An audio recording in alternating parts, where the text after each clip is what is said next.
1905'ten bu yana sadece bir futbol takımı değil, bir efsane.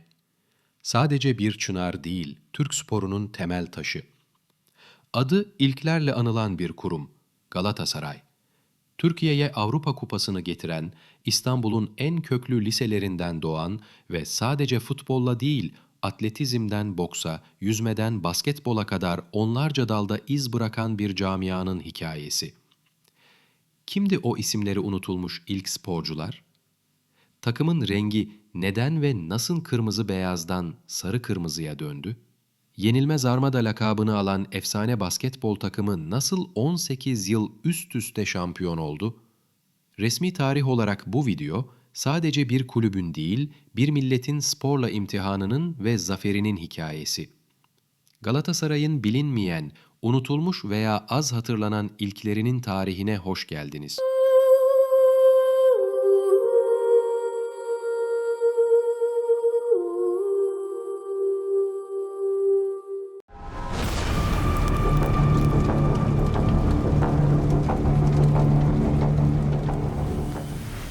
Gerçekleştirdiği ilkler uzun bir liste oluşturan Galatasaray Kulübü, atletizmden hokeye, basketboldan krikete kadar pek çok sporun öncüsü oldu. Galatasaray Kulübü, Türk spor tarihinin içinde gerçekleştirdiği ilklerle çok önemli bir yer tutar. Başlangıç elbette Mektebi Sultani'nin 1868 yılında bütünüyle batıya dönük bir okul olarak hizmete girmesidir. Bu aynı zamanda modern sporların Osmanlı İmparatorluğu içinde ortaya çıkmasına da yol açar. Tamamı Fransa'dan gelen Mektebi Sultani öğretmenleri arasında yer alan beden eğitimi öğretmeni M.C. Kurel, bütün spor tarihçilerinin hemfikir olduğu gibi işin öncüsüdür. İşe okulda bir jimnasıklama kurarak başlar Kurel ve burayı Fransa'dan getirttiği jimnastik aletleriyle donatır. Osmanlı İmparatorluğu içinde yayımlanan ilk spor kitabı da Galatasaraylıların imzasını taşır. 1874 yılından beri Mektebi Sultani'de jimnastik öğretmeni olan ve Türkiye'nin ilk haltercisi unvanıyla tarihe geçen Ali Faik Bey, jimnastik sporunun tanınıp yaygınlaşması amacıyla kaleme aldığı kitabını 1899 yılında yayımlar. Jimnastik yahut Riyaziyat-ı Bedeniye. Bu arada ilk bisikletçiler de Mektebi Sultani bünyesinde faaliyet göstermektedirler. Bu dönemde gerçekleştirilen en büyük sıçrama, Mektebi Sultani öğrencileri tarafından ilk Türk futbol takımı Galatasaray'ın kurulmasıdır. Türk Spor Tarihi Ansiklopedisi'nin yazarı Cem Arabeyoğlu bu süreci kitabında şöyle anlatır. İngiliz ve Rum gençlerinin kendi aralarında kurdukları takımlarla Kadıköy çayırlarında yaptıkları futbol maçlarını ilgi ve tarifsiz bir hevesle izleyen Müslüman Türk gençleri bu spora karşı derin bir muhabbet duymaya başlamışlardı. Bunların arasında Galatasaray'ı Mektebi Sultanisi'nde okuyan genç öğrenciler vardı. Yaz tatili sona erip okulların açıldığı günlerde Mektebi Sultani'nin 5. sınıf öğrencilerinden Ali Samiyen, Asım Tevfik Sonumut, Emin Bilenci Serdaroğlu, Celal İbrahim Şehit, Tahsin Nahit, Bekir Sıtkı Bircan, Reşat Sırvani, Cevdet Kalpakçıoğlu, Abidin Daver, edebiyat hocası Mehmet Arabey'in dersinde aralarında yaptıkları fısıltı halinde hararetli konuşmalar sonunda bir futbol kulübü kurmaya karar verdiler.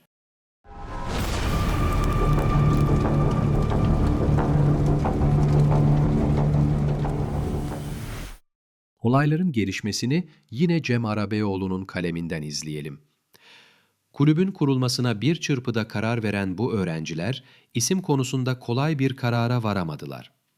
Günün anlayışı, spora ve sporcuya ancak yabancı adlar yakıştırabildiğinden, Gloria, Zafer ve Audace, Cüret gibi isimler üzerinde önemli durulmuş, bu arada Tobler marka çikolataların üzerindeki kartal armasını beğenen bazıları da kartal adı üzerinde ısrarla durmuşlardı.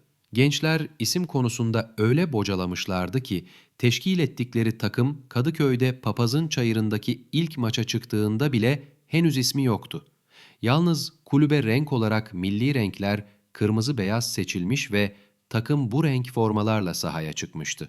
Bu formaları kulüp kurucularından Asım Tevfik'in annesiyle Ali Sami'nin kız kardeşi dikmişlerdi. Kırmızı beyaz formalı bu ilk Türk takımı ilk maçında Rum takımını 2-0 yendi. Yalnız maçı kazanmakla kalmadı, İsmini de bu ilk maçında kazandı.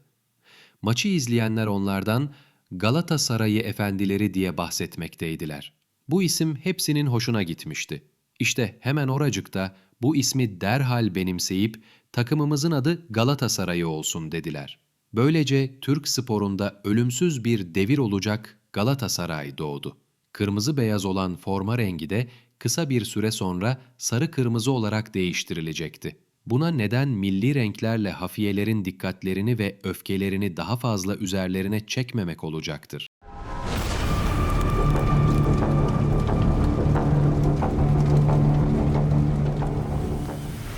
Galatasaray futbol takımı Türk futbol tarihinde birçok ilke imza attı. Bunların birincisi 1906 yılında İstanbul Futbol Ligi'ne katılmalarıydı.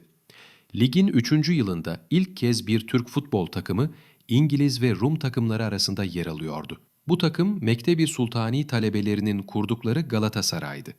Galatasaray 5 takımın katıldığı bu ligi 4. sırada tamamladı. 2 yıl sonra İstanbul Ligi'nin 5. yılı olan 1908-1909 sezonunda ise ilk kez bir Türk takımı şampiyon oldu. Galatasaray, 4 takım arasında 2 devreli olarak yapılan lig maçlarının sonucunda şampiyonluğu kazandı.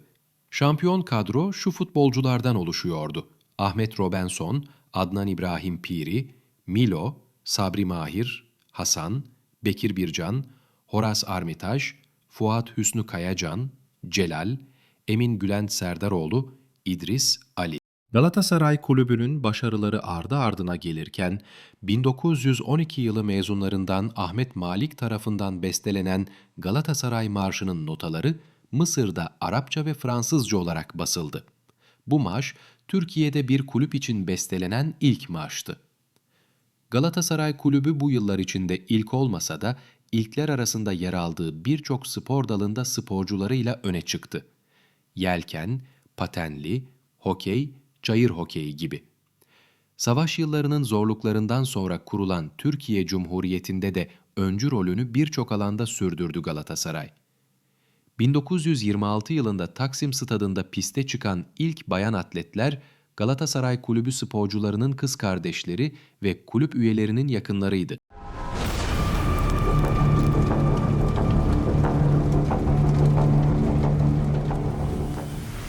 İlk kez yabancı bir takımın İstanbul'a gelerek Türk takımlarıyla maç yapmasının ardında da Galatasaray ismine rastlıyoruz.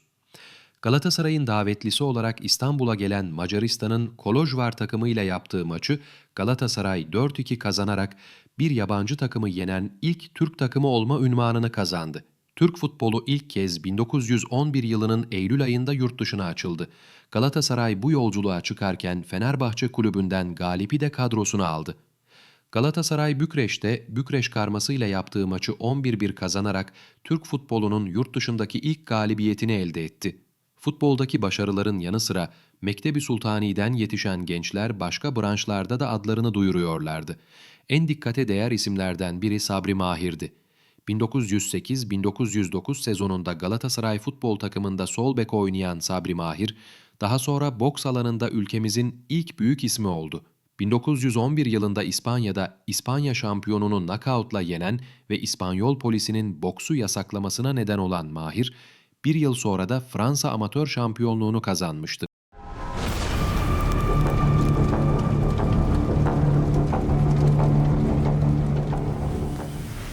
Bu dönem Osmanlı İmparatorluğu içinde atletizm faaliyetleri de hız kazanmaya başlamıştı. Sürat koşularında Galatasaray Kulübü'nden Silifkeli Şükrü Bey, Türk atletizminin ilk sprinteri olarak parladı. Galatasaray Lisesi'nde öğrenci olan Silifkeli Şükrü Halil Dölek, Kadıköy'de Papazın Çayırı'nda gerçekleştirilen bir yarışmadan önce ısınma hareketleri yaparken şortu yırtıldığından, sahanın hemen yanındaki bir bostanda çalışan bir bahçıvandan aldığı poturla yarışmaya katıldı ve 11 saniyelik net bir dereceyle birinci oldu. 2 yıl sonra Kalamış'ta yüzme sporunda tarihimizin ilk ölçülü mesafe yarışları yapıldı. 400 metre bayrak yarışında Suat, Naili, Şeref ve Lütfü Beylerden kurulu Galatasaray yüzme takımı birinci oldu. Suat Bey 100 ve 200 metre yarışlarını da kazandı. 1933 yılında Türkiye İdman Cemiyetleri İttifakı tarafından düzenlenen ilk resmi basketbol ligi maçları yapıldı. Beyoğlu Halkevi Spor Salonu'nda yapılan maçlarda 1927 yılından beri şampiyonluğu elinde tutan Musevi Makabi takımını yenen Galatasaray ilk şampiyonluğu kazandı. Şampiyon kadroda şu sporcular vardı: Naili Moran, Rodrik, Hayri Arsebük, Feridun Koray, İlhan Ulagay, Feridun Şerifzade ve Yekta Beyler. Yenilmez armada olarak adlandırılan bu kadro tam 18 kez üst üste Türkiye şampiyonu olarak kırılması güç bir rekora imza attı. Futbolda Avrupa Fatihi, basketbolda Yenilmez Armada, boksta Sabri Mahir, atletizmde Silifkeli Şükrü Bey ve daha niceleri. Hepsi aynı ideale, aynı heyecana ve aynı sarı kırmızılı renklere hizmet etti. Galatasaray sadece 90 dakikanın değil, bir kültürün, bir geleneğin ve Türk sporunun mihenk taşı olmayı sürdürüyor. Bu efsanevi kulübün hikayesi her daim ilk olmanın ve en olmanın sorumluluğunu taşıyanlara ilham vermeye devam edecek. Tarih onların yazdığı gibi yazıldı. Resmi tarih olarak bu kadim hikayeyi sizlere aktarmaya çalıştık. Görüşlerinizi yorumlarda bizimle paylaşmayı unutmayın. Bir sonraki video için lütfen beğenip abone olun. Tarihe yolculuğumuz sürecek. Hoşça kalın.